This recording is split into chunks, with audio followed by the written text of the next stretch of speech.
goes on, Deborah? Well, this visit, Huw, has been talked about in terms of this pontiff coming and bringing a message of hope.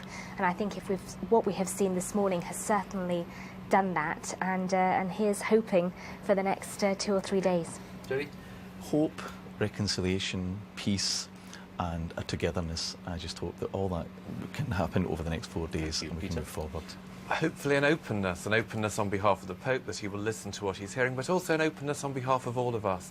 Let's put the headlines we've read behind us and let's listen to what he says, listen to what he does, and judge him at the end on that. It's been a great pleasure having you all with us on this very memorable day. Thank you very much. Good to have our guests, and thank you very much for joining us. The visit continues. From Edinburgh, goodbye.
The Pope has arrived in Edinburgh at the start of his 4-day historic visit to Britain.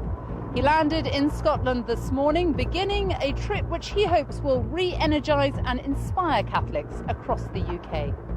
Pope Benedict was welcomed by the Queen at the Palace of Holyrood House, along with other dignitaries and church leaders. He stressed the importance of religious faith.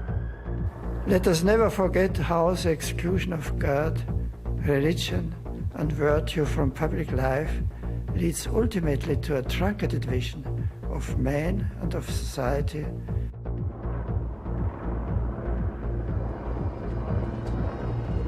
Thousands of people lined the streets of Edinburgh hoping to catch a glimpse of the Pope on the visit that the Vatican hopes will not be dominated by the child abuse scandal.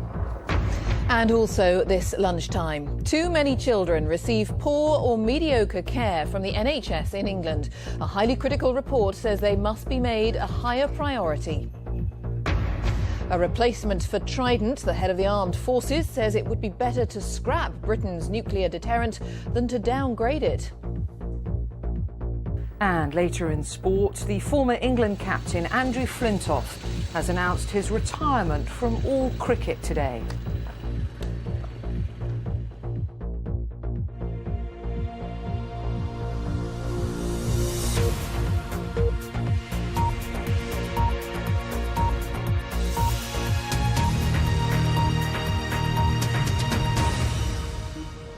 Good afternoon and welcome to the BBC News at 1, live from Edinburgh. I'm here at Holyrood House, where a short time ago the Queen welcomed Pope Benedict at the start of his historic 4-day visit to Britain. It's the first papal visit here in nearly 30 years.